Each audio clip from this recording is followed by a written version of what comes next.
ఏలూరు జిల్లాలో నిర్వహించిన విలేకరుల సమావేశంలో APSRTC Vijayawada zone 2 chairman Janasena incharge Reddy Appalanaidu మాట్లాడుతూ మెగా డీఎస్సీని విద్యాశాఖ మంత్రి నారా లోకేష్ పారదర్శకంగా నిర్వహించారని అన్నారు. డీఎస్సీపై వైసీపీ చేస్తున్న ఆరోపణలు నిరాధారమని, ఉపాధ్యాయుల కష్టాన్ని అవమానించేలా వ్యాఖ్యలు చేయొద్దని సూచించారు.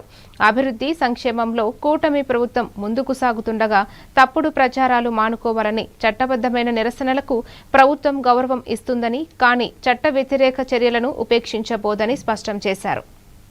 ప్రశాంతమైనటువంటి వాతావరణంలో ప్రజలందరూ కూడా స్వేచ్ఛగా జీవిస్తున్నటువంటి తరుణంలో ఈ రాష్ట్రంలో పరిపాలన కొనసాగకూడదన్నటువంటి ఒక లక్ష్యం పెట్టుకొని వైఎస్ఆర్సీపీ పార్టీ జగన్మోహన్ రెడ్డి గారి యొక్క డైరెక్షన్లో రాష్ట్రంలో ఎక్కడా కూడా పరిపాలన సక్రమంగా సాగకూడదు, పరిపాలన అడ్మినిస్ట్రేషన్ ప్రజలకు అందకూడదు అనేటువంటి ఆలోచనతోనే ఈరోజున రాష్ట్రంలో వైఎస్ఆర్ పార్టీ అనేకమైనటువంటి ఆరోపణలు చేస్తూ, గుడ్డు ఆరోపణలు చేస్తూ, ఒకవైపున 16,000 మందికి ఉపాధ్యాయులుగా పోస్టింగ్ ఇచ్చి వాళ్ళు ఉద్యోగాలు చేసుకుంటూ ఉంటే, అటువంటి చెప్పినప్పుడు కూడా ఈ రాష్ట్రంలో పరిపాలన కొనసాగకూడదు, ఈ రాష్ట్రంలో కూటమి ప్రభుత్వం పైన ఏదో రకమైనటువంటి బురద జల్లాలనేటువంటి ఆలోచనతోనే ఈ రోజున వైఎస్ఆర్ పార్టీ జగన్మోహన్ రెడ్డి గారి యొక్క కుట్ర చేస్తూ ఉన్నారు.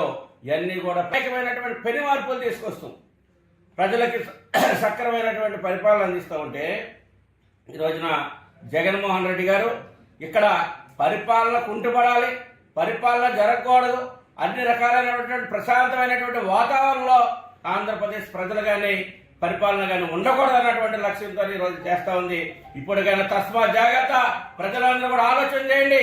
వైఎస్ఆర్ పార్టీని ఇప్పుడు హెచ్చరిస్తా ఉన్నాం. ఇప్పటికైనా మేము ఒక వంకర బుద్ధిని మార్చుకోకపోతే ప్రజలు రేపొద్దున 11కి ఒక సీట్ ఇచ్చే పరిస్థితి వస్తుందని చెప్పేసి హెచ్చరిస్తున్నాం. ఇప్పటికైనా మీ ఒక విధానాన్ని మార్చుకోవాలని చెప్పేసి వైఎస్ఆర్ పార్టీని తీవ్రంగా హెచ్చరిస్తాం. పార్వతీపురం మన్యం జిల్లా కలెక్టర్ ప్రభా